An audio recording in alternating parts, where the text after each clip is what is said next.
पराजय पर दक्षिण आफ्रिकार अधिनायक क्रोधित होते एवं परे भारत उपर एक बड़ बयान देते।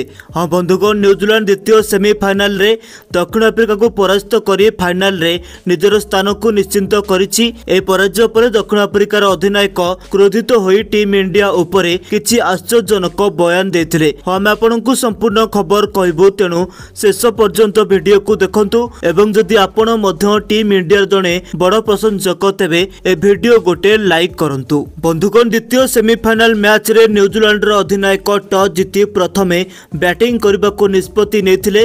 न्यूजीलैंड दक्षिण आफ्रिका सामना रे 362 रन एक पहाड़ भलिया रन रखिथिले। न्यूजीलैंड पाई रचिन रविंद्र 108, केन विलियमसन 102 शतकीय पारी खेलिथिले। तापरे ग्लेन फिलिप्स 49 एवं डारी मिचेल मध्य 49 रन द्रुत इनिंग्स खेलिथिले। यापर दक्षिण आफ्रिकार आरंभ बहुत स्लो थिला। बाबुमा स्लो खेली 56 रन करथिले। यापर डुसेन 69 रन संग्रह करथिले तो समस्ते अन्य माने फ्लॉप होइथिले, किंतु शेष जाए डेविड मिलर लड़ी लड़ी बहुत विस्फोरक बैटिंग करी 67 बॉल शतक पिटी नॉट आउट रहिथिले, किंतु तांको अन्य पार्श्वरु समर्थन न मिलिबार कारणरू से दल को मैच जितिबारे सक्षम होई पारले नाही। न्यूजीलैंड এই मैच को 50 रन ने जितिबा सहित चैंपियंस ट्रॉफी 2025 रो फाइनल में प्रवेश करिछि। एबे भारत और न्यूजीलैंड मध्य चैंपियन ट्रॉफी फाइनल देखिबा को मिलिबो। ए पराजय पर दक्षिण आफ्रिकार अधिनायक टेम्बा बाबुमा अत्यंत भावप्रवण होइतिले। पराजयर कारण वर्णना करिबा परे से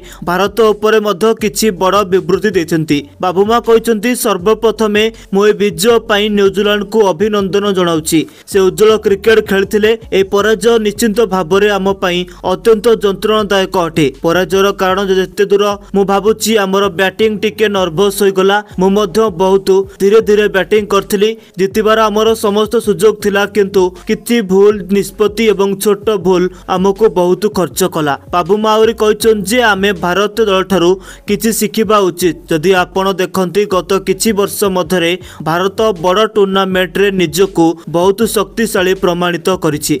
दलर गभीरता संतुलन अच्छी एवं सबुठारु बड़ कथा हेउची सेमाने चापरे किपरि खेलिबे जानिछंती। बड़ मैच रे किपरि आमर सांत्वना बजाय रखिबो ता शिखिबा आम पई एक सुजोग एवं गुरुत्वपूर्ण समय सठिक निष्पत्ति नियाजिबा उचित। भारत दल याकु बहुत भल करुछंती। जेतेबेले टेम्बा बाबुआ को पचरा गला किए फाइनाल जितिबो, से हसी हसी कहिथिले जे देखो या क्रिकेट एठारे किछि भी होई पारे, किंतु जदि तुमे मते पचर मु हृदय सहित कहबी भारत फाइनाल जितु। ए समय भारत क्रिकेट दल भल खेलुछि। न्यूजीलैंड एक शक्तिशाली दल, किंतु भारत दल एथर एक भिन्न स्तर रे खेलुछि। मु चाहूछि न्यूजीलैंड को परास्त करी भारत आमर प्रतिशोध मध्य नेबो। मु व्यक्तिगत भाव में रोहित शर्मा एवं तांको दल को शुभेच्छा जनाउछि। टेम्बा बाबुमा आउरी कहिसंति जे ए पराजयरु आमको अधिक किछि शिखिबाकू पड़िबो। आमे एठारे पहुंचिथिलु, किंतु ट्रॉफी जिति पारिलु नाही। यार अर्थ नुहे जे आमर दल दुर्बल, किंतु यार अर्थ होउछि आमको